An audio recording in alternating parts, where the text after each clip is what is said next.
But let's get into the biggest topic overnight. Reece Walsh reportedly has signed a deal or at least agreed to terms. He comes out and says, no, that hasn't happened. This does sound similar-ish to the Luai situation where it come out he'd agreed. He said, I hadn't signed anything. Then he obviously eventually did. So for our listeners, just because Reece says he hasn't signed anything or agreed to anything doesn't mean he might not eventually. But what are your thoughts on this whole situation? What's the go with announcing it and then the player saying no? That's untrue.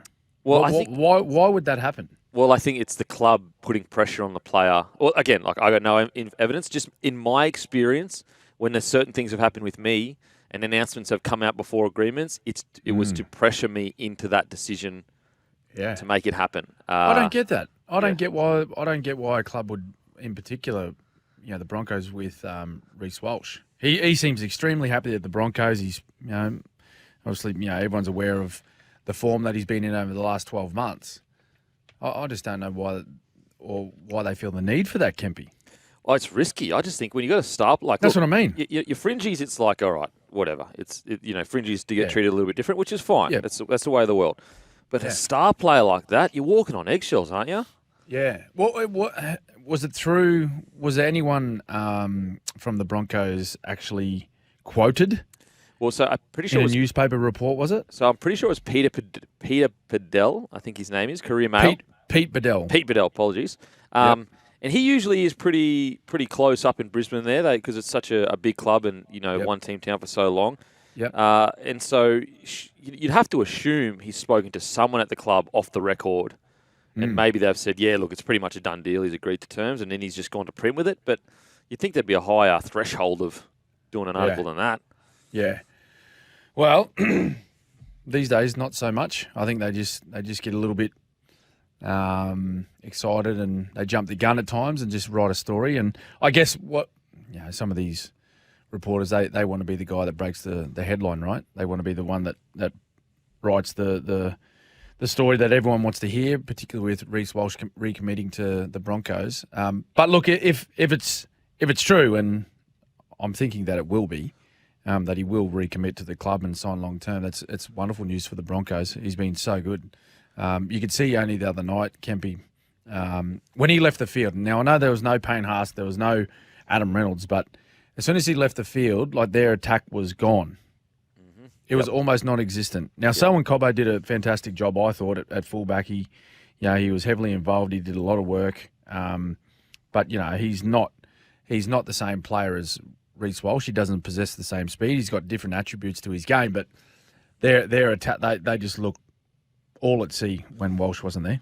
Yeah, and I've got to praise the young lad. Like, he doesn't get enough respect for it, but he's tough. Like, the fact that he was putting in eye drops trying to get out on that field when he's a superstar like him, almost guaranteed a absolutely gigantic deal going forward. There's no pressures on him to really get on the field other than him just wanting to be back out in the jersey, back out playing with the boys. And I had especially like you could see, so he's trying to get back on the field, and then the camera pans to him about 20 minutes later, and his eyes is completely closed. Yeah, and that was the reason why he didn't go back on the field, wasn't it? Yeah, he went out. He wanted to get back out there and play, but when he went to warm him up again, he couldn't see the ball. Crazy. Like he dropped a couple of balls. Yeah, wow. Because he just couldn't see out of that left eye. So that was the reason why. Like, it wasn't anything to do with his commitment to get out in the field, but he's going to be spending the next month, maybe another 5 weeks. Well, just breaking news. He hasn't actually needed surgery, so he may be back. That's good. Quicker than we expected, which is great for the Broncos because they're in a bit of a. So they're saying round 6 for the Dolphins, which is a huge. Oh, wow. That's huge. Okay. I will say, I actually was a bit surprised by the announcement of him re-signing so soon. I actually thought that he would probably drag it out a little bit, just because he's still signed till 2025. The amount of interest in this guy, honestly, there might be record interest, like the crazy interest. Yeah, and so there should be, right? Because given his ability and what he does, like everyone's seen firsthand now what he has done for that Broncos side. They went from a struggling outfit to him being at fullback and really changing their attack and making them one of the most dangerous football sides in the entire competition. They went all the way to the grand final. Now, off the back of a lot of other great work from other players as well, but you take Walsh out of that equation, then they're a completely different footy side. They're elite. They're a less dangerous footy side, more importantly.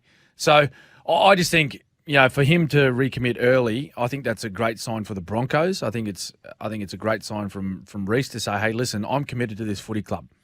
I could go to any club with $1 million available would go hunting for his services, I believe. So he could have his pick of really anyone in the competition, but he said, no, listen, I'm not going out in the market. I know my value. And even if he could get more, let's just say he could get 1, 3, or upwards somewhere else. He's committed to the Broncos and says, well, look, this is where I want to be. Like, don't get me wrong, he's getting paid handsomely, like 1.1. Oof.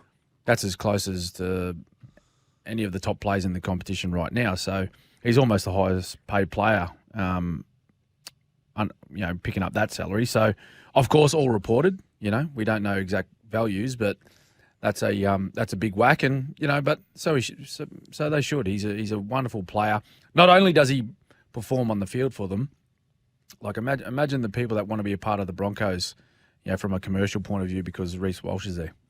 Absolutely. I think another really good, sign is it does seem like, and I can't confirm this, but it does seem like that their top tier of player, so your Carrigans, your Hash, your Mams, are all kind of talking to each other, because when you look at the reported figures of each, like I think Paddy Carrigan's reported figure is $800,000 a year, which is massive unders in my opinion.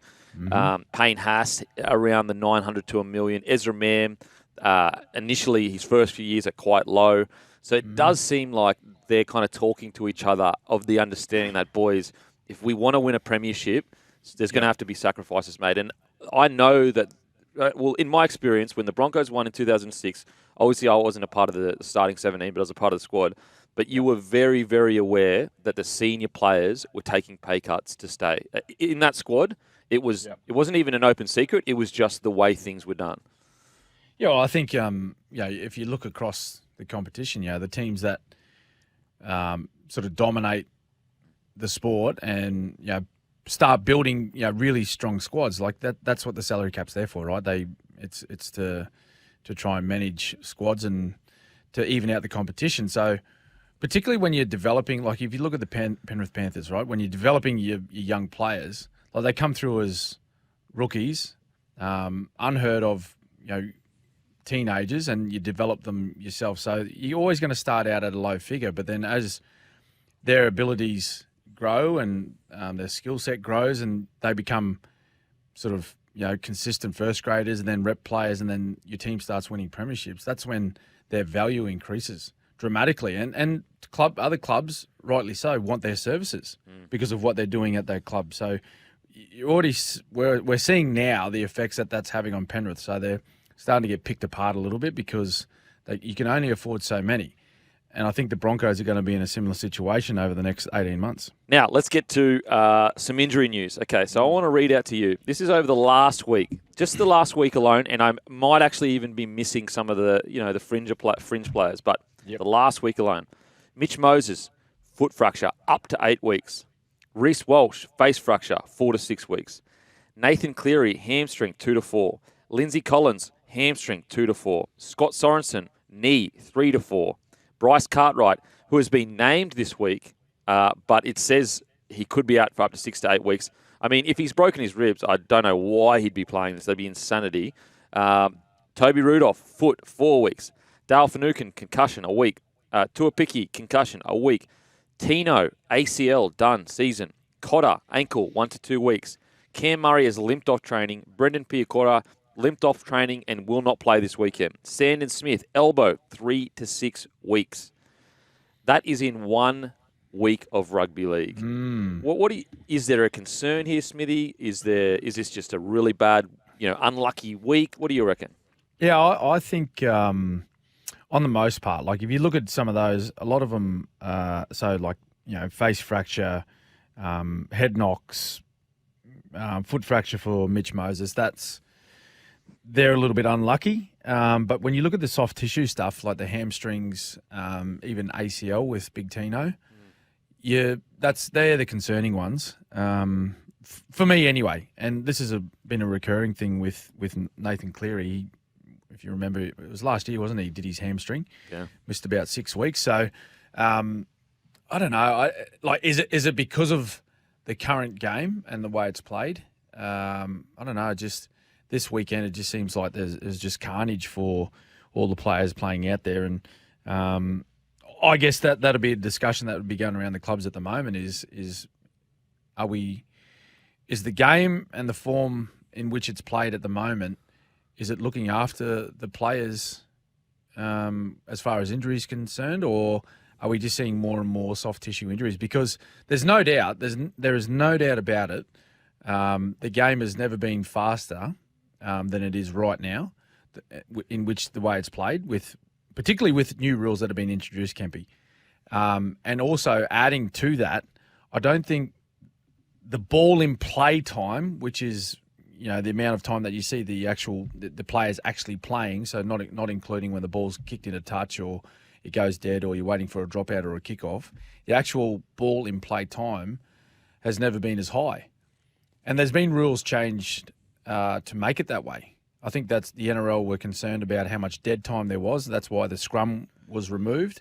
And now that it's a quick changeover where the ball goes into touch and the opposing team just brings it infield and plays the ball. So there's no doubt there's more stress on the players' bodies. And they're playing enormous amounts of games as well.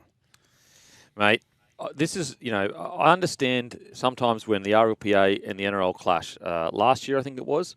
And it's very hard for a fan because you're sitting there, you're going, I love this game. Come on, boys. I wish I could play rugby league, and you're whinging about the amount of games you play and you're on a big wicket. So I get it. I understand where the fans are coming from with that.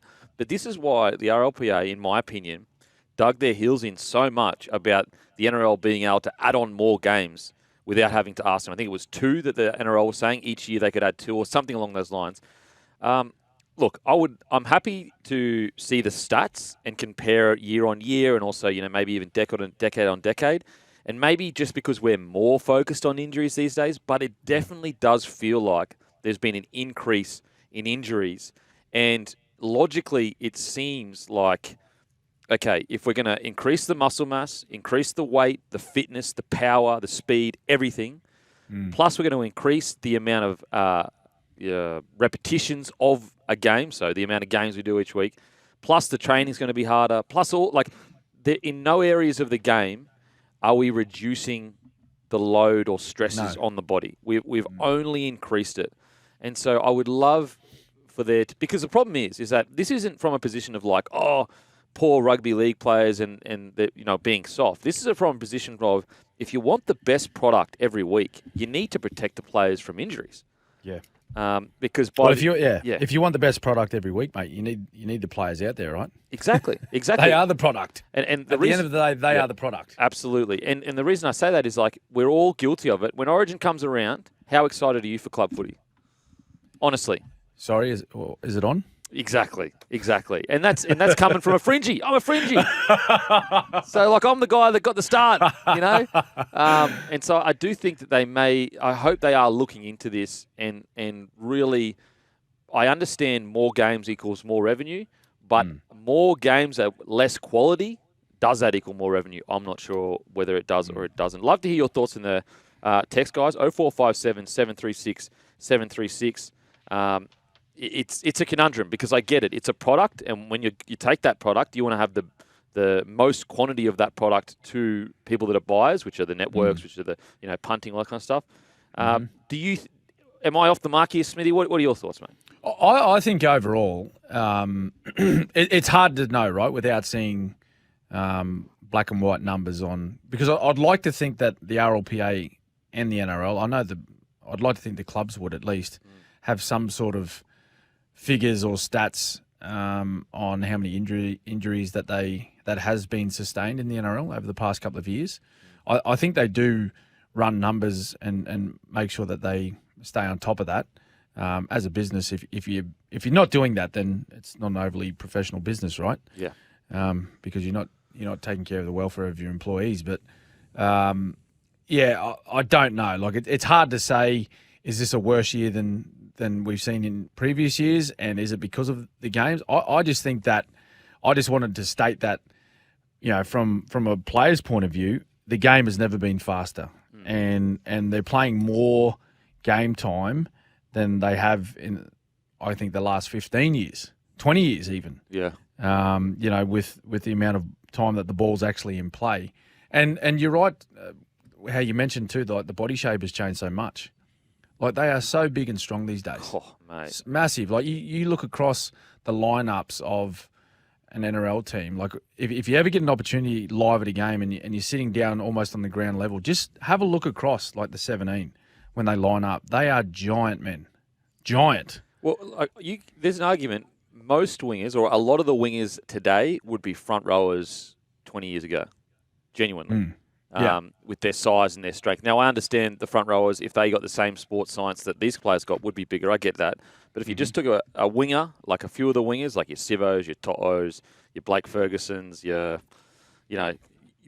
Dallin, all these boys are big boys and could play in the middle of 20 years ago or so. Roosters obviously defeating the Rabbitohs 48-6. Mate, what were your thoughts on the game? There's some key points that I really liked from it, but I'd love to hear at the ground, seeing it all unfold. What was it like? Yeah, again, like it's, in all seriousness, it was fantastic. Loved the atmosphere. We actually did the pre-game outside. So we were on the concourse where everyone was streaming in. Lots of fans, old, young, male, female. Everyone was there to watch this contest. And, I think it lived up to the hype early on, but in particular, I was really impressed with the way the Roosters played. Really, really, really impressed, actually. They suffered a loss the week before against Manly, but they come out with... They look like a completely different side to what they did at this part of the season last year, Kempy. Yeah. It's what I love about that too is it's one thing for Robbo to say in the off-season that we're going to start fast, but to actually execute it, it shows you a playing group that is reacting to what the coach wants. And, ironically, and I hate to, put the boot in, but, it does seem, Demetrio does seem to say all the right things in press conferences, and he may even have the right plan in place. But at the moment, when you look at the other side of the table or the coin, it looks like the Rabbitohs aren't reacting to the plan, in place. Yeah, it's a really strange one. Eh? Like when you look at the Rabbitohs, just going on paper, right? They're a very, very talented football side, but they're just not. They're not showing any of that talent right now. In spits and spurts, yeah. Like we've seen a couple of brilliant moments over in Vegas in their first up match. Same again in round 2 against the Broncos at Suncorp, where they had a couple of really nice touches. Even the other night, like they had some classy plays, but I think the simplicity has gone from their game. Yeah. So the simplicity of controlling the ball, getting to the end of their sets in whichever way you want to do that, kicking early or getting right to the play 6 and then getting rid of the ball, and also, mate, the little effort areas in the game. Yeah. I just don't see it. And it doesn't matter who you're playing against in this competition right now. If you don't play with effort and urgency and intent in every action that you do, you're going to get beaten, mate. You're going to get beaten. That's how the West Tigers won that match the other night. Yeah. They just out-enthused their opposition. And that's what I think the Rabbitohs are lacking right now. Yeah, it's one of those things where, I understand creating a good environment that, players want to rock up to and be happy, but I think it's finding the perfect balance between being happy that you're at training and that you're playing NRL, but also, I guess, a managed pressure almost. Like, and I just can only speak from my experience, and this is being a fringe player in a really good Broncos squad that, was doing really well at the time. There was every single training session, and maybe it's just my own personal way that I deal with it, there was a lot of happiness for sure, but there was always this bit of nervousness of like, scared to make an error, scared to stuff up because the standard was so high. And I just wonder, is that happening? And, you being at the Storm for so long, you can speak this a lot. Like, is that happening at the Rabbitohs, do you think, at training, where the standard is like? Yeah. It's hard. It's hard to comment on that, Yeah. mate, because we're not there, right? You and I aren't at training. We're not a part of their session, so I'm not sure. Like if you ask their players, they would say that, and I'd like to think they would, given the caliber and the quality of players that they do have in their squad. But that can fall by the wayside if you don't stay on top of it. Yeah. And the word that you mentioned, like that feeling that you spoke about feeling nervous at training, of making a mistake or letting someone down. It could be a little bit of fear as well. Yeah. Nerves and fear of doing something wrong or stuffing up. That comes from standards and expectations. You know what I mean? Yeah. And they're two really important things to have in all aspects of life, not just footy. Yeah. And not just NRL footy. Like that needs to be a part of your everyday life with everything that you do, whatever industry you're working in, whatever role you have in your job. And it goes all the way down through, junior sports. Different aspects, of course, but I think that's really important that we all have our standards and expectations of each other, because if you don't, then everything just becomes a rabble, doesn't it? Yeah. And it's so I just when I look at that group, I just think this is a talented football side that are massively, massively underperforming, and something needs to change. And the way you change that is through your work. You need to be willing to work hard, and be at your very best every time that you get on the training paddock and every time you get on the field, for those things to change. And I think one key indicator with that is they've got, I think at this stage of the year, the worst completion rate of any side. And that to me says, like, are they scared enough, or do they fear the failure enough of dropping a ball for that? I'm not sure. Again, you're totally right. We're not in the training each week. Maybe they are, and it's just not coming together. Sometimes that can happen. Yeah. But I agree. When I watch them, I do think, when I watch this side, which is essentially the same side that went on that great run at the start of last year, that same side at the start of last year, which is the same people, were ruthless. Like, they were ruthless. So much so that you're sitting there going, if there's a team to beat Penrith, it's this team. Yeah. And it just doesn't look like it's, at the moment, unfortunately, the same side. It really doesn't. Yeah. You talk about that care factor.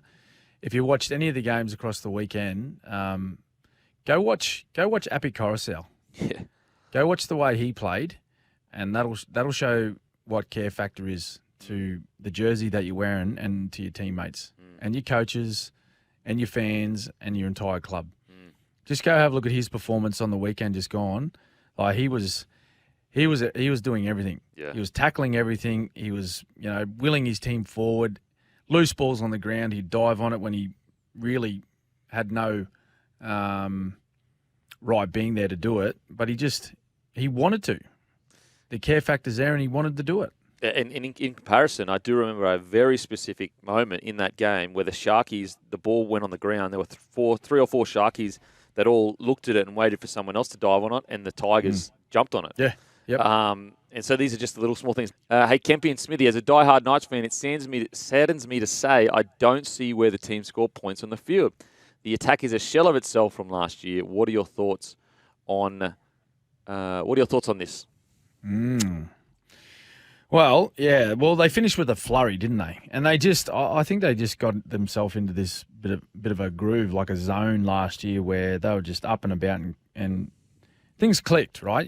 And that happens in sports sometimes. Like, you feel that confident, and you get out there and back yourself, and you do things that you don't typically do. And when the attack's not firing completely, or you're not at your best, sometimes you don't pull the trigger as often as you would have in those moments. So it's nice watching your team play that way, where you can score 30, 40 points and you look on fire. It's always nice seeing that when it always comes off. But these guys might have tried a few things early in the first couple of rounds and they haven't come off, so they've just gone, righto, boys. Well, let's pull the reins back a bit. Let's pump the brakes. It's not working for us at the moment. But I do agree. They look a little bit different. They do look a little bit hesitant. I thought they did a great job to get away with that victory against the Storm. But if that game went for another 5-6 minutes, Kempy, I reckon they would have been beating the Knights. Yeah, it's always difficult when you've got a side that, and this is no disrespect to the rest of the team, because I definitely thought they were really, really good last year. A real steely, like they showed the DNA of a night side. But sometimes when you've got a player like Kalen Ponga that has the run he does, and is a big reason for why it happened, sometimes it's very hard to capture that magic again straight away. Now, it could happen again this year, but it's almost like a mix of ingredients that you don't know what the ingredients are. Whereas when you look at the Penrith Panthers, the ingredients, they're there. You can understand the game system. And so it's going to be hard for Adam O'Brien to find that mix again, but I hope he does. I really hope he does. It definitely got the player at the back there to score points. Kalen Ponga, incredible. Yeah. Gagai, Marju, all of that. Yeah, And one thing you got to remember, like they've lost Dom Young. How many tries did he score last year from? 27? Massive amounts, yeah. Yeah, you know what I mean? So they are missing a bit of a strike weapon on the edge. And as you mentioned too, Kempy, like they had a guy there that just absolutely caught fire at the end of last year, which he went on a run of what, 10 or 11 games, which got him a Dally M medal. But that's really hard to do. Like they're almost a one-off. Yeah.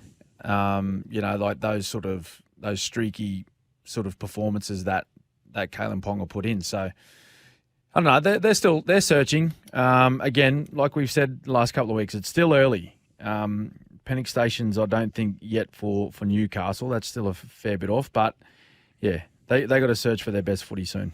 But yesterday, New South Wales Premier Chris Minns was quoted. My real fear is that we put money into Leichhardt and the week afterwards they say, well, now we need money for Campbelltown. These things have got to be finely balanced, and I'd love to have the spare revenue to pump into a suburban stadium at the moment, but I don't have it. Tigers CEO, Shane Richardson. Now, I'm not sure if he's still interim, but he's CEO anyway. Shane Richardson has said that without investment, the Tigers will not be able to play games at Leichhardt next season. Speaking to the Telegraph, the Daily Telegraph that is, yesterday, Landy spoke on the possibility of the NRL buying Leichhardt. If they wanted to give us Leichhardt Oval, we would be interested, absolutely. I do think the wording from Landy's of give us Leichhardt Oval is interesting because I highly doubt the NRL has enough money to go out and purchase a stadium.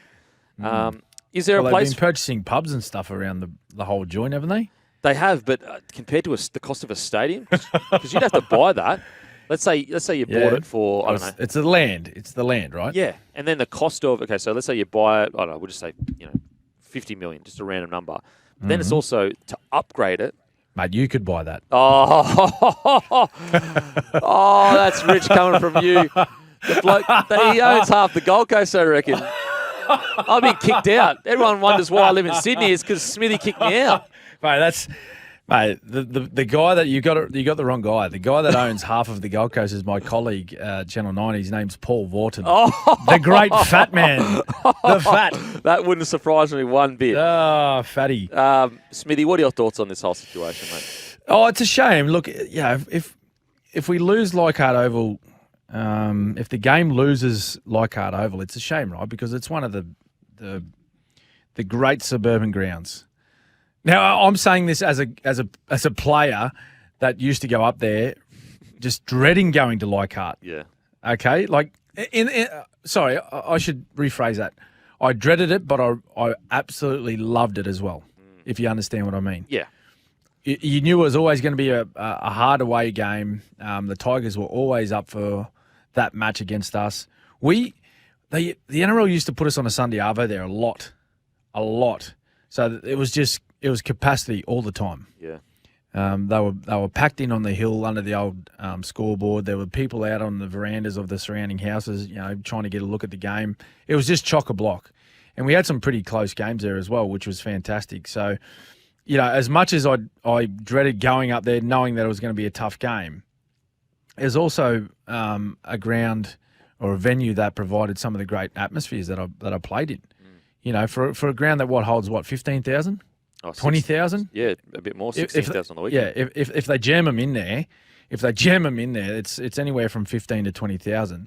It's not the biggest ground getting around, but the atmosphere that it does provide is unbelievable. So, I feel for the players coming through that, if this is lost to our game, then I feel for those guys that don't get an opportunity to play at such a historic ground like it, because there's been so many great games, some great teams, and some wonderful players play there over the journey.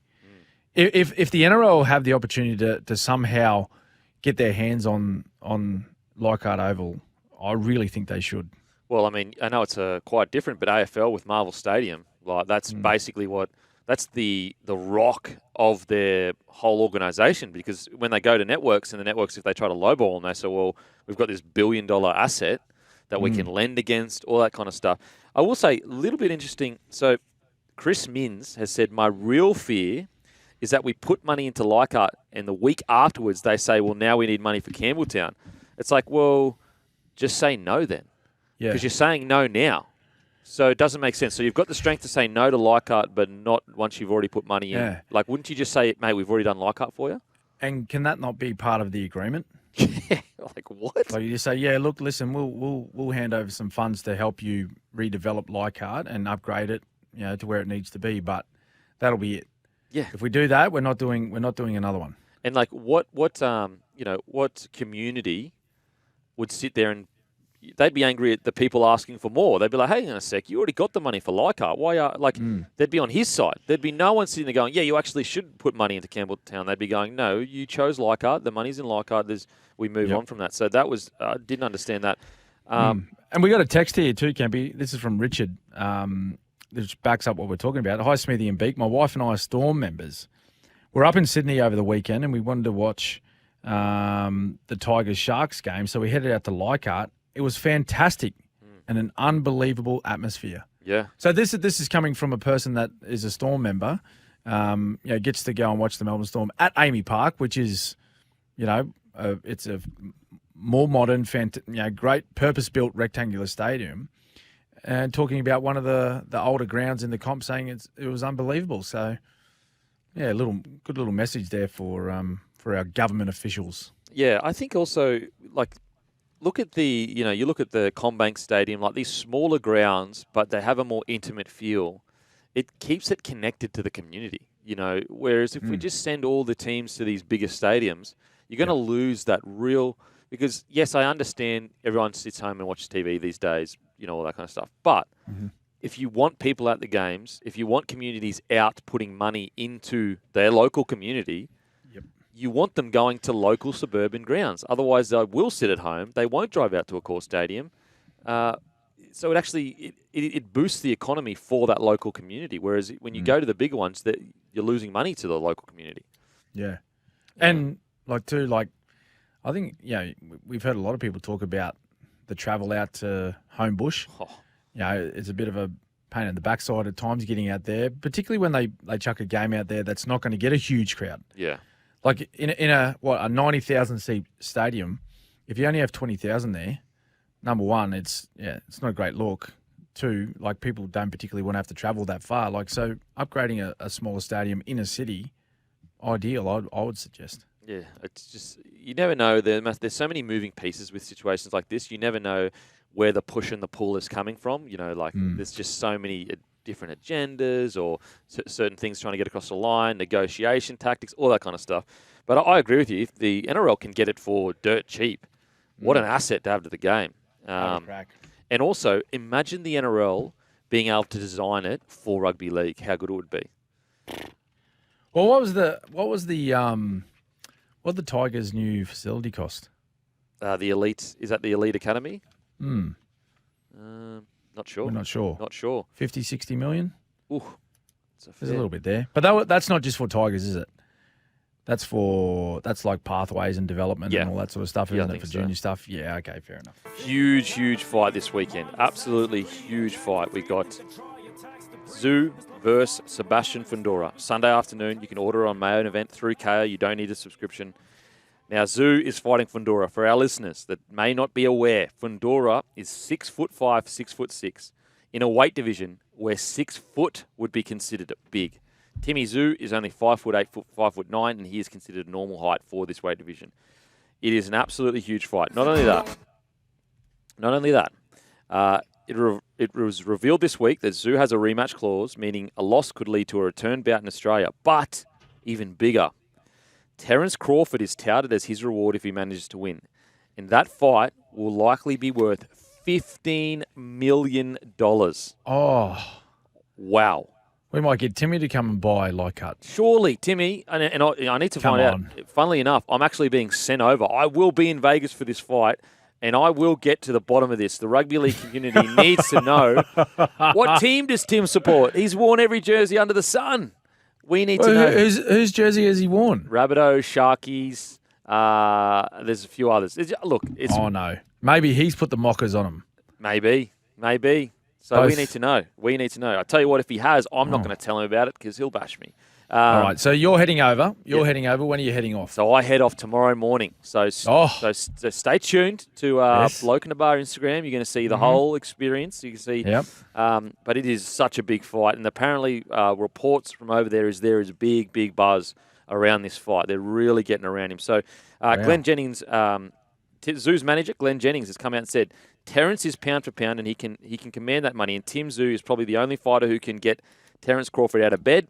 It's a real challenge, but yes, I do believe Tim Tszyu beats Terence Crawford. But he has a huge task in front of him, and that is obviously Fundora. I mean, so this is, not only is this a huge fight in boxing, because Fundora, he was the next big thing until Mendoza stopped him in the 9th round, but Fundora had won every round up until that punch.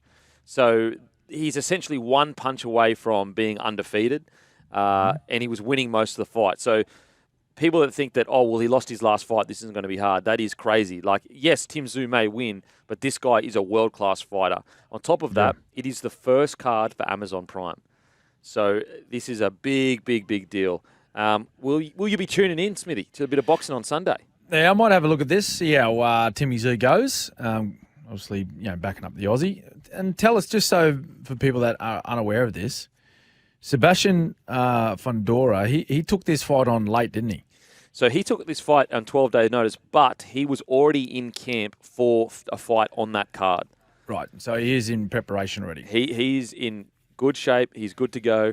And basically, put it this way, it's actually more of a short-term fight, short notice fight for Tim Tszyu than it is for Fundora, because Fundora was already preparing for a fight on that same card, and the fighter he was preparing for isn't exactly the same as Tim Tszyu, but relatively similar. So not much will change in his build-up. A little bit will, but not that much. Whereas Tim Tszyu, he was preparing for Thurman, and Thurman is a very unorthodox fighter. His movement is his biggest asset. Like his footwork, his movement, very hard to kind of, glue down and throw punches at. Whereas Fundora, Thurman is an orthodox stance, so that means his right hand is his strong hand. Yep. Whereas Fundora is southpaw. And so not only is Fundora not a fighter that moves around a lot, but he's also a southpaw and he's also 6'6".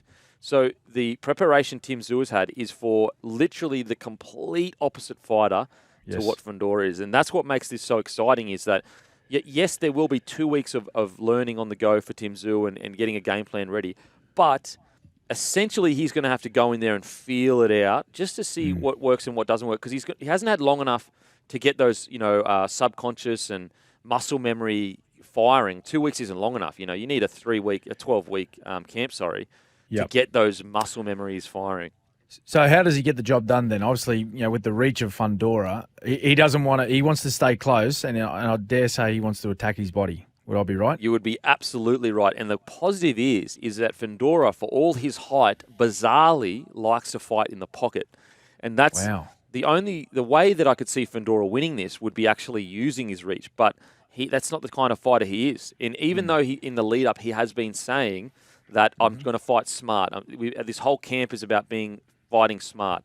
Even if he goes in there to try to use his reach and, basically, move around the ring and use his reach, eventually muscle memory is going to kick in. When the fatigue hits and he's in his 5th or his 6th round, he's not going to have the wherewithal to not be able to fall back on what he's learnt for his whole life, which is in the pocket fighting.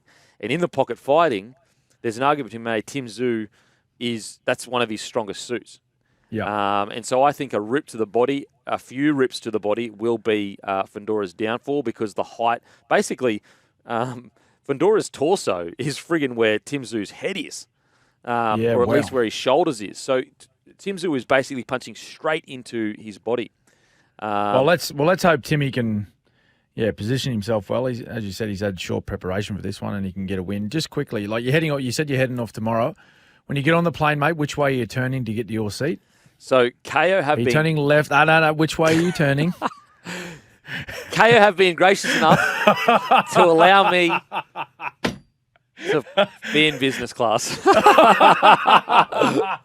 He doesn't fly any other class, ladies and gentlemen. No way, Any mate. I said to KO, I said, put me back with the battlers. I'm a battler. No. And they said, no, we refused. They refused it. No, They I seen him on a refused it, mate. flight last year. He come up for a Broncos game, Sydney to Brisbane. Dead set, 40 minutes. Here he was, 1A. Turn 1A. it up. Turn it up. That is good from you, Smithers. That's great from you. Oh, man. They reckon enjoy it. Mate, Enjoy they reckon it. you get a helicopter around the city. That's what they were saying. No way. Not a chance. Welcome back to the Captain's Run. Also, we've got to get over it in the earlier parts of the show, but the Taylor May incident with Reece Walsh last week. So the NRL has come out and said that they got it wrong. He should have been charged, but he's gotten off. He will not miss any rugby league games. What were your thoughts on the whole incident, Smithy? Well, mate, I must be honest. I called this one live, and I thought he had no answer. He didn't have anything to answer for, really. I just thought it was a high-speed collision, and it was accidental contact. It was a head clash between two players. Now, I felt the same way last year with Dale Finucane, right, when he came out and tried to put a big tackle on Stephen Crichton. Stephen Crichton sort of had his ear split, and I think the consequence of that was, I think it was Finucane got 3 weeks for that, Kempy. So, I just feel that there's parts of our game, right?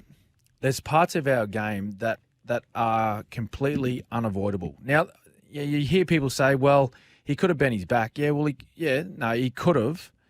But what happens then? What if Reece Walsh, cleans up Taylor May with his hip or his knee or some other part of his body? Then we've got another player injured on the ground. And you hear this term, that there's a duty of care for the ball carrier. Well, first and foremost, when you're playing footy, you have a duty of care to yourself, don't you? To look after your own safety. That's what I believe. Look, where I sit now, because there's been a fair bit of discussion around, particularly the Taylor May hit, and since the MRC chose not to charge Taylor May for the incident, and then we've seen, I think it was Graham Ensley come out and said, no, as a league, we completely disagree with that. Moving forward, if that was to happen again, there'll be a charge. Well, why doesn't the NRL just take care of those things? Why do we have an MRC? Because it seems as though that the NRL are now, taking control of the MRC and the way they think and the way they rule on things. Why have the MRC? Yeah. If we're going to have Graham Ensley come out and say, no, that was wrong, that should have been charged. Get rid of the MRC. Just let someone in the league do it so they can control what they believe should be charged and what should not be charged. I don't know, it just doesn't seem logical to me to have an MRC there and they're given, the responsibility to make decisions on incidents from the weekend, and when they make them, they're then criticised by the league. Don't have them there. Yeah. Don't have them there if they're going to be criticised. You do that job and make decisions, and then you have no one to answer to. I just don't understand it. And this whole duty of care thing, like, I think we're playing with our game a little bit too much. With this whole duty of care thing, I think that Taylor May had a split-second decision to make. He made a decision which I believe was within his defensive system at the Penrith Panthers. And you've got to remember, Reece Walsh, and we were talking about him earlier in the show, Kempy, about, the speed that he possesses, and it's a real weapon of his. Like, they met each other at such force and at speed that it's really hard to make a split-second decision. And for those people to sit, behind desks and talk about, he should have done this and should have done that regarding Taylor May, like he should have ducked, he should have bent his back, and he should have put his head here. Unless you're in that situation, or unless you've ever been in that situation which you more than likely haven't been, you'll never know. You'll never know what's happening in that minuscule of seconds that you have to make those decisions. Unfortunately, we're going to have those injuries in our games. We're going to have broken bones. We're going to have fractured cheekbones. We're going to have broken jaws. We see it a lot, okay? But this is professional sport. This is elite sport. And those players that go on the field, they know very well that this could happen in a game every week that they go out there. It could happen at training, right? It could happen at training. It's just a really unfortunate part of our game, but it is a part of our game and always has been. Now, I don't know how we can force it out of our game. I'm on board with all of the high contact stuff and the head injuries. I'm on board with everything that the NRL are trying to do there. And I think from that point of view, as far as high tackles and swinging arms and coat hangers and all the old style stuff. So all the people that have been watching the game for 20 or 30 years know what I'm talking about. Very rarely do you see those tackles in a game now, do you? Yeah. Right? So from that point of view, the game is so clean. Like it's cleaner than it's ever been from that point of view. So when there are swinging arms and lazy arms just thrown out and you collect someone high, fair enough. I think they are the situations where players need to be charged and suspended if whoever it is deciding that deem to be suspendable offence. But for these accidental collisions, I just think we need to stay away from them a bit, to be honest. Yeah, I think that it's the consistency that I struggle with. I just struggle with the idea that, I agree with you, mate. Those things are going to happen. Devo that Reece Walsh is out, but to go, Reece Walsh is out now, therefore he should get punished as well. It's like we can't rule on how long a player is out or not out because then you just get into this really weird area where an exactly identical hit has different damages on different people, but the person gets suspended for longer or shorter. But the weird thing is the consistency. So if you go and watch the Finucane one last year, which I did not think that should have been suspension, his feet didn't leave the ground. He didn't rush out. I don't think if I recall, he didn't rush out from an angle that was bad. I think he did get line speed, but not from a 45-degree angle. Yeah. And so it's just a consistency of Taylor May's feet did leave the ground, and he did rush from an angle. And so now we're in this weird spot where the NRL come out and say that that's wrong. Mm-hmm. So, okay, you've come out in did you need to say that? Well, no, you didn't need to because it's already been sorted. But now the next person that does it is going to get suspended for 2 or 3 weeks, and they're going to be like, well, hang on a sec, this could be season defining for us. And Taylor May got off scot-free. So it's just the consistency. But I agree with you. I think that we have to accept that there are going to be injuries in this game. And then where do you draw the line too? Okay, so let's say a tackle, there's a head clash and someone gets a concussion or whatever. Mm-hmm. Okay, what about if a legal tackle or an accidental or whatever does someone's knee and he's out for the season? Do we then go, well, because he's out for the season, that guy should be punished? Like, for example, perfect example, Tino's tackle. Yes. Accident, it was all legal, there was no penalty, yet it was still a tackle that made an injury happen. So I agree with you. I think we just need to accept with head clashes like that where we can clearly see there's no way that he intentionally meant that. No. As long as, he didn't do it by you can fully see that he jumped off, that was his feet off the ground were genuinely milliseconds. Yeah. I think we've just got to accept there's going to be head clashes, there's going to be injuries. And I think that you alluded to this as well. I hate the narrative that as a game, a couple of years ago, we just let swinging arms and that happen. It was just it was a free-for-all 3 years ago. Apparently, we were head highs left, right and centre, and we were just all good. So I think we should just move on from it, to be honest, with that specific one. Well, it's going to be interesting, isn't it, mate, where, now that Graham Annesley's come out and said what he said, so next time that happens, hold on to your hats. Oh, mate. It'll be... Because there's going to be some disgruntled coaches, fans, and players. What if that happens again? We'll head to a break. So text us in your answer. What if that happens again, but he doesn't get a fractured face and there's no dramas from it? Do you know what I mean? Does he get suspended nothing. for 2 like Nothing. or If there's no injury, no HIA, nothing. Yeah, or because nothing happens. But if we're trying to be, crack down on it, that's right. Does he miss 2 to 3 weeks? Well, that's right. That's exactly right, mate. How can you pick and choose? Yeah. If you want accidental, intentional, whatever word you want to use before head contact, it's got to be across the board. Any head contact needs to be suspended. If you're going to suspend one, they all got to go. Yeah, and not only, and I spoke about this on Monday podcast, and we just got a great text here. What about last week when the Bulldogs front rower literally got knocked out and knocked the ball on, and they lost the ball, and there was no penalty, anything. And that's right. Anyway, it's a very, very grey area. Huge play in the middle of the game. Okay. Tom Trbojevic, he gets a break. They score a try. Yeah. They go back, they check it, and they get Jake Trbojevic done for an obstruction. Oh, no. I would love to hear your thoughts on this one, mate. Oh, dear. I think it's play on. I think it's a try, to be honest. Simple as that, really. Okay. Oh, I just like that. That's a set piece, right? That's a set play where Manly have decided, well, I want to drift across field. I want to have 2 guys dropping off underneath as decoys or option runners, whichever way you want, whatever you want to call them. And then I give it to Tommy Turbo to come back and utilise that space that's been created by that set piece. Now, Jakey Trbojevic, he'd run his play, his role in the play, and he was just standing there.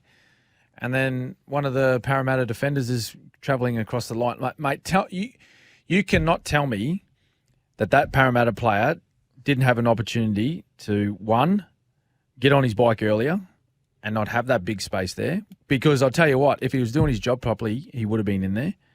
Secondly, he just runs into the back of Jake Trbojevic, and I'll tell you why he done it, mate. Because of this silly rule that all the players are aware of. As soon as they run into the back of someone, it's an obstruction. Mate, you've got legs, you've got a head, and you've got eyes. You can move around him. And if you wanted to make that play, you would have. But you didn't want to.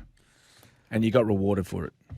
Look, there you go. Everything, there you go. Mate, that's my take. Everything you said is true. He wasn't going to make it. Yes. Is there a but? There is a but. He wasn't going to make it. Okay. He did run into the back of them. Okay. But I think that due to in the spirit of consistency, yes. If you start going, okay, some plays where we think he's not going to make it, then we're going to give it. And then some players where we think he is going to make it, we're not going to give it, or vice versa. I think for this case, we're all talking about him being lazy, the inside defender. And he was lazy. He could have got there. But what about Jake Trbojevic? He didn't need to keep running into that. He could have pulled out. And the reason why I say he could have pulled out, because he wasn't running fast, he easily could have stepped back. And the reason why I know that is if you go and watch the Warriors, some of their lead runners now are actually stepping back before they hit the line. Yeah. And so I think I agree in the sense that, look, in that situation, we can all agree he wasn't going to make it for sure. But then do we really trust our video ref going forward to judge whether a player would or wouldn't have made it? You make a good point. Probably not. I think everyone will be up in arms around that then, you know what I mean? If the bunker or the video referee is making his own conclusions of what he thought would happen in that particular situation, I think everyone will be like, hang on a minute, but isn't the rule this? So I get it. And I think Daly Cherry Evans spoke about that in the postgame when he was quizzed by one of the journalists about that decision. He said, as far as the rules are concerned, I can understand the penalty, but at the same time, that Parramatta defender was never, ever getting anywhere near Tommy Turbo. He was gone, mate. Yeah, he was gone. He was gone. And but I will say this, right? I think video referees in recent seasons, they've taken the liberty of making those decisions on the outside, though. When the play has gone to the outside, right, and let's say a winger scores in the corner with a little bit of space, and something has happened maybe a little bit of interference way inside, right? Like I'm talking 3-4 defenders inside, right? They then adjudicate themselves, well, look, there was a little bit of contact or a bit of interference way inside, but it made no difference to the outside defenders, and the guy that was interfered with wouldn't have made an impact on that play, so they award the try. Maybe because it was in such close proximity where Tommy Turbo ran back into that space. You know what I'm talking about? Yeah. He was one away from that defender. Yeah, mate. Personal opinion. I think that should have been a try. But at the same time, if I was playing for Parramatta, I would have been blowing up. Hey, you know what? I would have been blowing up the Lux. Look, you know me. I hate a conspiracy. Yes. Yep. Personally, and this is just, I've got no evidence to back this up other than what actually happened. I think they saw the Tom Trbojevic pass, which looked about 1,000 metres forward, and they said, let's look for a reason not to give this. Roosters host the Panthers Thursday, 8 p.m, 7 p.m. Queensland time. Live on SEN with Joel Kane, Brett Kamali and Spud Carroll. Keary back to partner Sam Walker with Sandon Smith out. I would just say quickly, and I'd love to get your thoughts, if everyone was not injured, like if everyone was free to play, geez, I'd be tempted to keep Sandon Smith, Sam Walker, and give Keary an extra week just to rest, just to see how they went. What are your thoughts?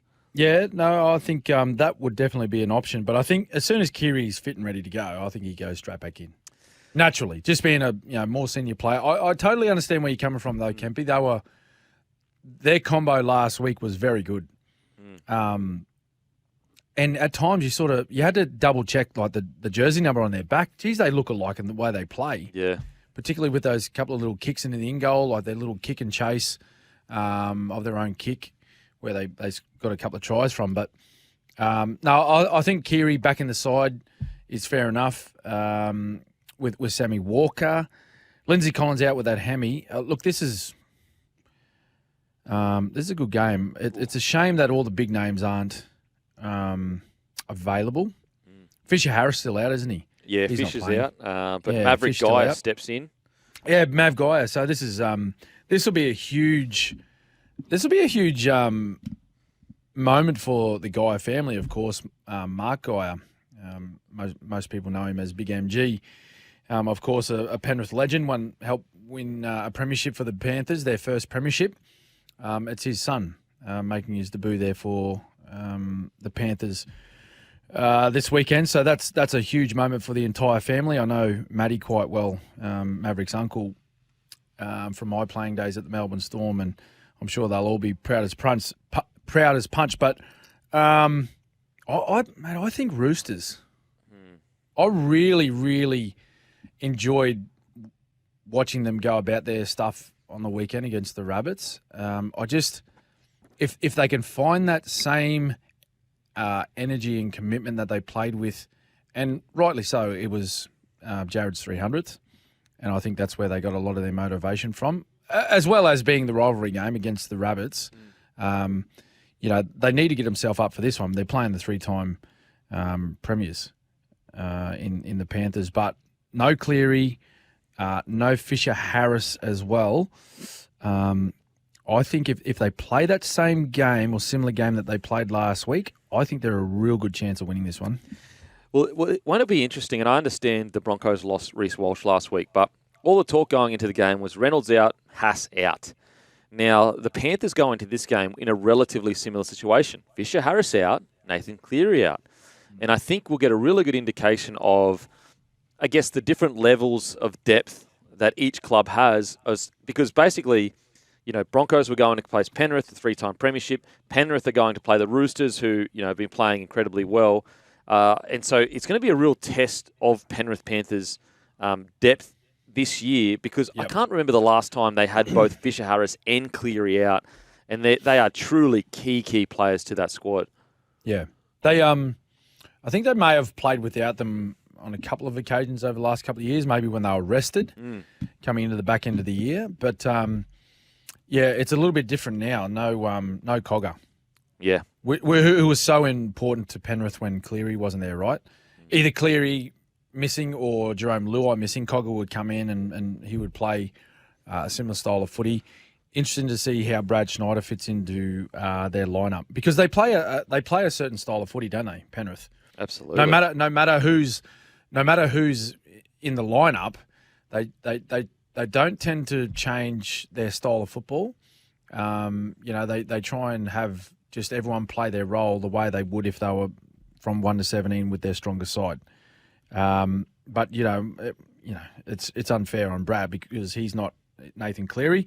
We all seen how good Nathan was the other night, and I made the point after the match. We were talking about his performance, and the way he plays is like he's like an NFL quarterback, right? So he's got the playbook in his head, and everyone else around him understands that playbook as well. But at any point in time, any tackle, he pulls the strings and says, "Righto, boys, we're putting this play on."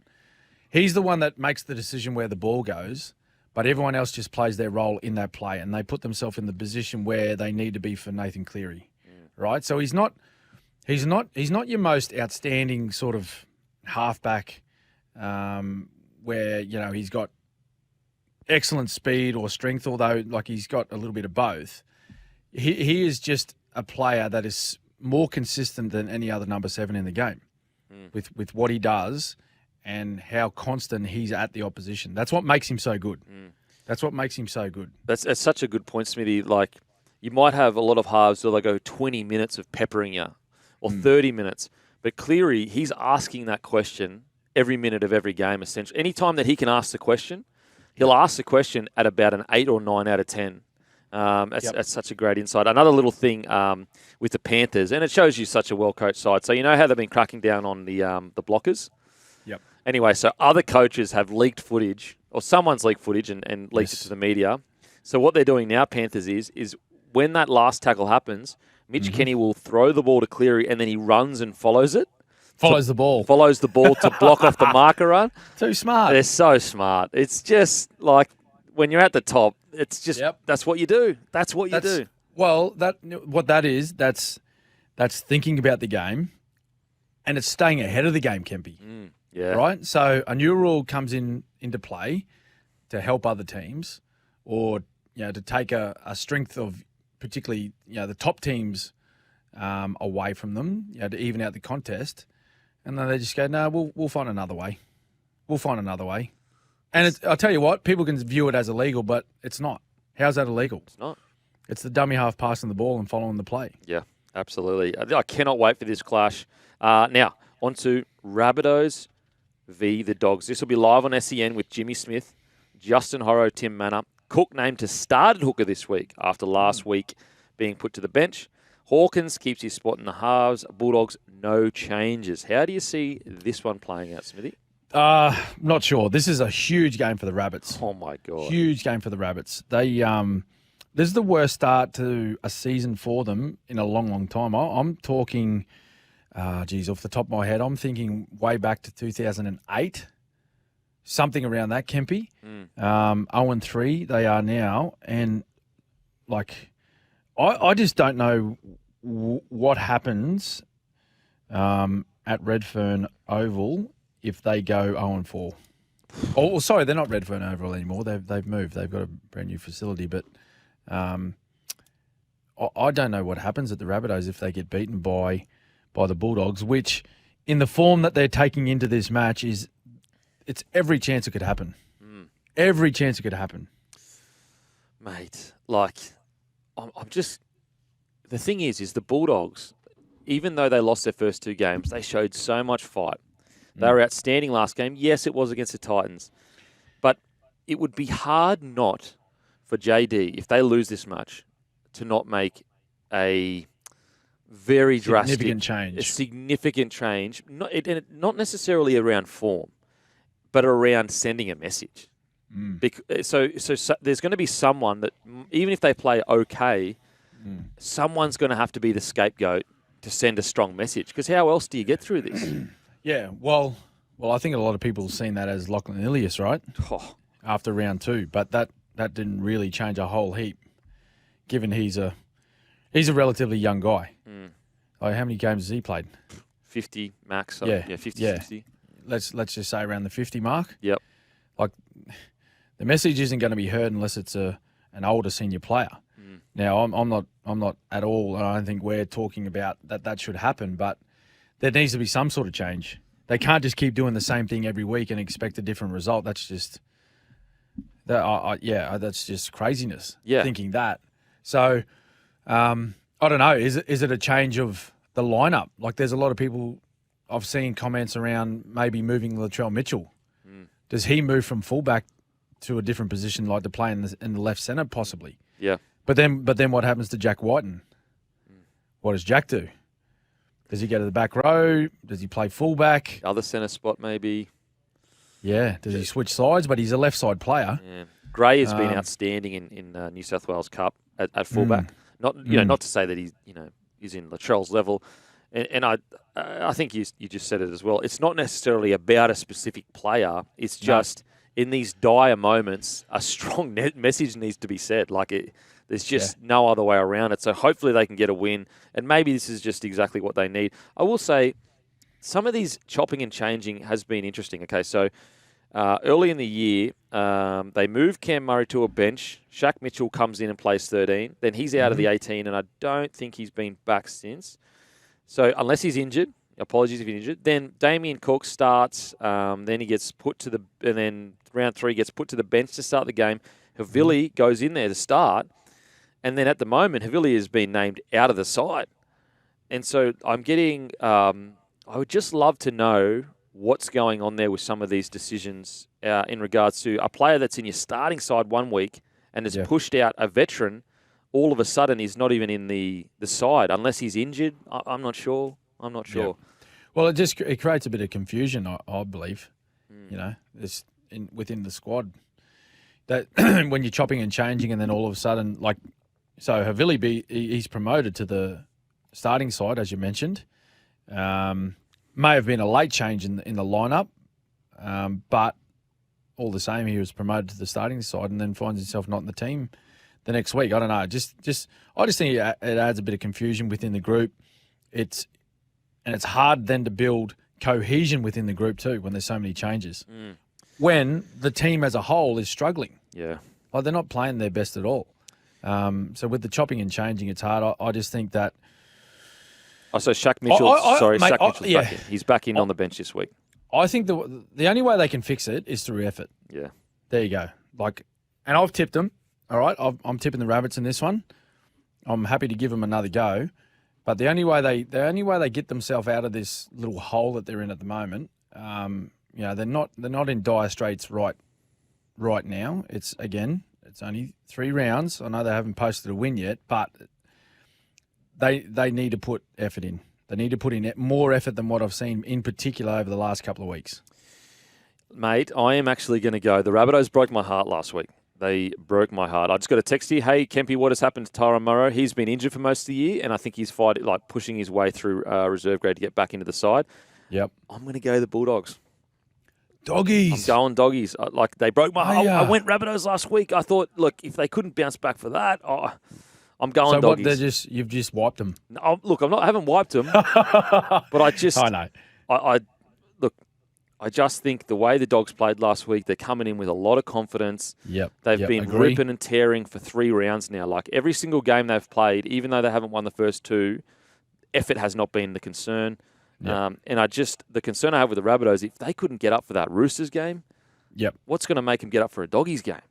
True. But in saying that, I would be glad to be wrong because I love this Rabbitohs side. So many characters. When they're on, it is some of the most exciting footy to watch. But I do think there are a lot of concerns at the club at the moment. I do think that some extremely honest conversations need to be had because this side is way too good to be 0-4 if they do go 0-4. Always a good clash, Bronx Cows, especially when it's played at Suncorp. Going to be a big crowd. Good Friday. Everyone's got the day off, so they'll be up there nice and early. As I said earlier, mate, really impressed with the way the Cows are playing at the moment. I think they've got a couple of little things they need to sort out, like defence, conceding some early points against the Dragons, a little bit concerning last week, but they were good enough to finish strongly over the top of them. So they're going to have to be a little bit better. I think the Broncos. I think we all know that they're a little bit better side than the Dragons at this very point in time. But they do have some key players out. Walsh out, of course, which will help the Cowboys' cause. Payne Haas still out. He's still a few weeks away, isn't he? He's like another, 4 or 5 still? I think at them about 4, I'd say, yeah. Yeah, so still a few out. Big in, Adam Reynolds, particularly with his kicking game against Drinkwater, Scotty Drinkwater, one of the form players of the competition. If you can pin Drinkwater into some corners, take away his running game, that'll go a long, long way to the Broncos being in this one. But I'm leaning towards Cows on this. Just given the form they're in at the moment, if they turn up and defend strongly and are happy to get into a bit of a grind and stay patient, not think, we haven't scored points for a while, and then start throwing the ball around. I think if they defend strong, stay patient with the footy, I think points will come for them, and I think they might win this one and stay undefeated. The Cowboys, they remind me a bit of the Broncos last year, where they'd almost go, all right, we'll let you score, a couple tries, but we're so confident in our attack that in a 20-minute period, we're going to put 4 tries in you. And all of a sudden, the game's completely turned on its head. Their attack is, in my opinion, the best in the competition right now. Scotty Drinkwater has been absolutely electric. I think the way that you can try and get him out of the game, especially on kick returns, is exactly what you said. Kick into corners, but also physically rough him up a little bit if you can. I know in the modern game you can't really do that, but physically in contact, he does struggle because he is a bit of a smaller body. And also, if you can negate somehow that one pass off a kick return, so if you can get it deep enough into a corner and have a kick chase strong enough that's almost landing on that pass if he wants to throw it, because we know he'll throw that pass. So if you kick into the corner, you get lazy, he'll just throw a massive cutout to his winger that drops back inside. So I think I'm basically just furthering your point is that kick and that kick chase can change all their momentum if they want to win the Broncos. Yeah, and that's a good point you make there, Kempy, about the Broncos' defence. Like that'll be a huge part of them being in the game because we've seen last weekend, and we've seen every game that the Cowboys have played. They don't mind throwing the ball around in their own end. Yeah, like they were shifting the ball last week, and I think I've seen them do it a couple of times against the Dolphins as well. They were shifting the ball inside their own 10-metre zone. So if they sense an opportunity or they see some space out wide, particularly when they're going out to Val Holmes, they'll he'll zing the ball. Yeah, he doesn't need to be invited. Drinkwater, like if he sees it, he'll have a crack, and he's one of those guys that just he doesn't die wandering around the footy field. And if he makes a mistake, it's just erased from his mind straight away, and he just thinks next job. Yeah, he'll have a crack the next time to get the ball. So that's one part of the game where if they start to drop off a little bit, so if their kicking game is not on, it's slightly off, and they got some space for Drinkwater to return the ball, and then that next tackle, that's the vital one. Yeah, those you could even throw in the next 2. If they don't have some good line speed and they've got all their players downfield in that line moving up, then they could be doing some chasing. Yeah. And ironically, you actually do more work by not doing the hard work early. It's something that they used to drill in at the Bronx early 2000 was do the hard work first. And that's how often do we watch games where 3-ins, centres and wingers, they go, the ball's not coming my side, so I'm not going to get any line speed. I'm not going to get up. And then before you know it, you're going, oh, my God, there's half a line break here. Yeah. And so, it's key for the Broncos. If they even want to give themselves an opportunity, it's doing the hard work first. And 9 times out of 10, you'll do the hard work first and nothing will happen. You won't even need to make a tackle. But it's that 10th time, if you're not there, you'll get skinned by Scotty Drinkwater and, Val Holmes. Get straight into it, shall we? Dragons host the mighty Sea Eagles. Molo, Little and Tszyu back in for the Dragons. Hame Saleh makes his club debut. What a big in for the Dragons. Now, on to Manly. No changes made. Aren't Dragons an interesting team this year? Because I feel like you see these flashes of, this could be a team that challenges from 8th to 11th. And then you see other periods where you're like, oh, God, this is going to be tough. Yeah. I think when you look at the Dragons, I think everyone, that first up win, right, when they beat the Titans, I think everyone was like, wow. I think everyone sort of sat back and thought, wow. You know, Shane Flanagan, he's made a huge impact on this group. Lomax to the wing. Sloan, best game that he's played in a long, long time at fullback. They look like they've got a great mix, in their footy side, and they're playing good footy. But I think the following week they sort of come crashing back down to earth with that loss to the Dolphins, where they didn't score a point, conceded 38. And then also looking at the form of the Titans, the team they beat first up, you're sort of thinking, well, maybe it's not the team, Kempy. Maybe it's not the team or the change that they've made dramatically over this pre-season. But still, they're a better side than what they've shown the last couple of weeks. Let's be honest. It's you don't want to be too harsh on these teams because you know that they've got better football in them than what they've shown. Particularly the Dragons. A lot of people say, well, no, they're not a great footy side. I still think they're better than what they've dished up the last couple. Like they conceded 38 against the Titans. Started extremely well on the weekend. Extremely well. Yeah. Against the Cowboys, and like I was watching that game, thinking, well, here we go. Like this is what a lot more what we were seeing in round one, and then just that middle part of the game, the grindy part of the game, it seemed like it just got a little bit too much for them, and the Cowboys overpowered them, of course. Before a late try in the last 10 minutes, where the game was done and dusted. But I think this week. Dragons v Manly. Manly, I'll just go back to what I mentioned earlier. I think they, along with North Queensland, have the most potent attack at the moment. They showed that on the weekend against Parramatta. Close game for them, big game for them. But their early attack was incredible. Incredible. Look, the thing that I really get excited for with Manly, again, the question, obviously, the forward pack, can they go 27 rounds? But they still have some ins to come back in for sure. Yeah. But when they are humming, for example, how good's Brooks has been for the first 3 rounds? So good, mate. And then you add that to DCE. How long has it been since DCE had a genuine 6 that can create space for him? Yep. It's just true. It's been a while. Been a very long time. And a Tom Trbojevic, he looks as fit as he's ever looked. So at the start of last year, you could see his gait was a bit changed, and he looked a bit. He just didn't look like he was fully free. At the moment, he looks red hot. Like there's absolutely no dramas in the world. And so there's a lot to like in the Manly side. It's ironically they're a little bit similar-ish to the Cowboys, where if they can just sort that defense out and in that grindy bit out, I mean, there's no reason why they can't push for a top 4 at the end of the year.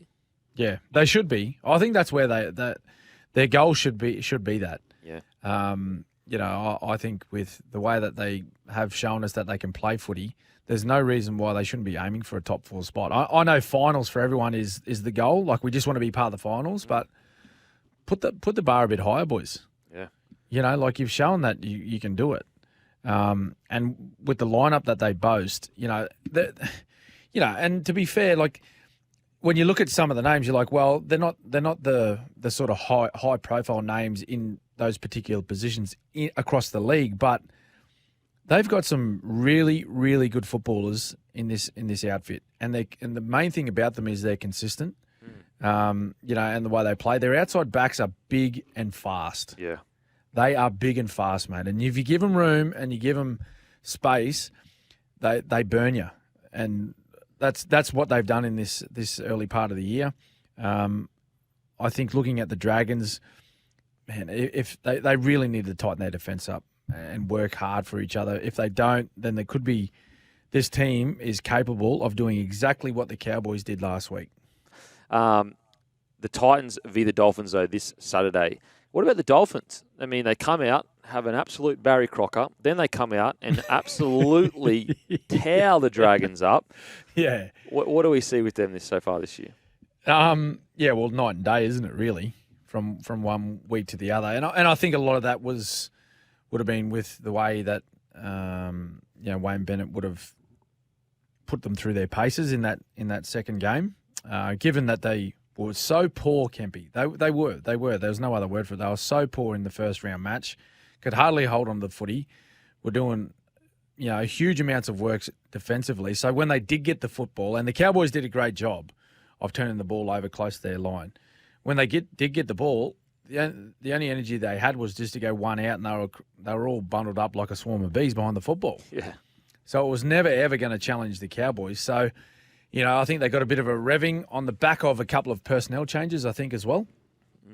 A Katoa coming into the halves. And, I thought he made a real difference there. And the hammer was on fire. My God. When they played last as well. So, look, if he's anywhere near that form or feeling in that mood again this weekend, it could be a tri-fest at Seabus Super Stadium. There's no doubt about that. The concerning thing for me, particularly for all of our listeners, sort of down south of the border, the two feeder clubs for the Titans are the Tweed Seagulls and Ipswich Jets. Now, the competition's underway up here in the Queensland Cup. The Tweed Seagulls, they haven't won a match either. Oh. They're 0-3. And the Ipswich Jets, the other feeder club, they are 1-2. Yeah, wow. So out of the 6 matches of their feeder teams that have played, they've won 1 game. Oh, my God. So, So when Desi's looking for some answers, and then if he's looking for possible changes, he's bringing guys up that their teams aren't particularly in great form either. So he's going to need a huge shift in attitude and mentality from this current side running out this weekend against the Dolphins. Warriors, the Wars take on the Knights. Tuivasa-Sheck is named at fullback. Very exciting to see him back there. Niokore coming off the bench for the first time in 2024. Saifidi comes into the starting lineup for Leo Thompson, who was suspended. Cogger and Gamble retain their spots in the halves after a win over the Storm. How do you see this one playing out, Smithy? I think Warriors too strong, mate. Too strong at home. Great to see the great man, RTS, Roger, back at fullback. He has been so good since coming back. It's actually crazy. Hasn't missed a beat. It's like he never left the game. Like his stats from last week, I'll just read them out quickly. 1 try, 1 line break, 5 tackle breaks. Only had to make 6 tackles, which is, how good's that? Made 22 runs for 200 metres. And that crazy try that he scored that got him out to 18-10. Yeah, like that was a huge effort. You know what I mean? Like crucial try. So that's him playing in the centres. Can only imagine what he's going to do at fullback. So look, I think too strong. I think too strong for the Knights. Knights were win's a win, right? Win's a win, and they got one against Storm, which is that's a good scalp, but very much a depleted Melbourne Storm. Like, let's be honest. And they were scrappy in the second half. They just held on. Yeah, I hate talking like this because they got the win, first win of the year, but it was far from convincing. And look, maybe that's just what they need. They need to get the 2 points, get some confidence back, understand like that winning feeling again. Yes. But it didn't convince me that we're looking at the Knights that we saw in that 10-game run last year. And not to say that they would expect to be at that form again this early in the season, but it didn't convince me that, put it this way, at the moment they aren't playing top 8 footy. Whereas at this time of the year, after what they did last year, I wouldn't expect them to be at the top of the table, but I would expect them to at least be playing top 8 footy. And that's where I feel like the disconnect is in regards to how they're going. Nope, totally agree, mate. To the Warriors, how important was that win over the Raiders? Obviously went down to the wire. But just imagine this side, who I think has actually been playing some really good footy. Imagine if they were 0-3 right now, how different the conversations would be. Yeah. Yeah, well, they would be. But you'd also have to take into account those previous two, they were right in the match as well. There was opportunities for them to win. For various reasons, they didn't. And at certain times of those first 2 matches, they were leading the game. Yeah. Particularly the Storm game. Like, they should have won that. Yeah. Up by 8, 3 to go. They're the games that you need to finish off, particularly with the class of players that you do have in your footy side. So they'd be ruining that one. But, hey, it's early in the season. No need to get bogged down by that one loss. They need to keep looking forward. And it was a good way to kick off their season with their first win last week. I think they can extend that to 2. Now, Sharkies v. the Raiders. Sharkies are still favourites in this one, but Finucane, Hunt, Rudolph out. Hamlin, Ueli still out. Talakai is going into the second row with Ito into the centres. Schiller and Chris come into the back line for the Raiders, and Rapana is playing his 200th game for the Raiders. I actually like the Raiders in this one. Yeah. Yep. Tell me your reasons, please. Okay, my reasons. Obviously, all of those outs. But the Raiders, for me, are playing top 8 footy. Okay, yes, do they lack some star power in the spine? Okay, I'll grant that. But is their forward pack been playing at a top-tier premiership level? I do think they have. I've really liked what I've seen from the Raiders, and I just think that when you look at the Sharkies and the amount of players they have out in the middle, I just think that they may struggle to go with this Raiders forward pack. Now, they may be able to make up for it with Nicho Hynes bouncing back from a disappointing performance last week, but I think the Raiders are playing great footy. I really do. Yeah, mate, I'll tell you what they're doing. They're playing tough footy. And sometimes that's the style of footy that gets you these early wins. So when teams are still settling into their season, working on combinations, team sort of game plans and all that may not be settled, but when you play tough footy and you play with effort, which the Raiders have been playing with, you get results, and that's what's happened for them. Like they're sitting third on the table. Yeah, you know what I mean, and that's no fluke. That's no fluke. That comes from playing some pretty decent football, whether it be through your defence, through your attack, through effort, whatever it is.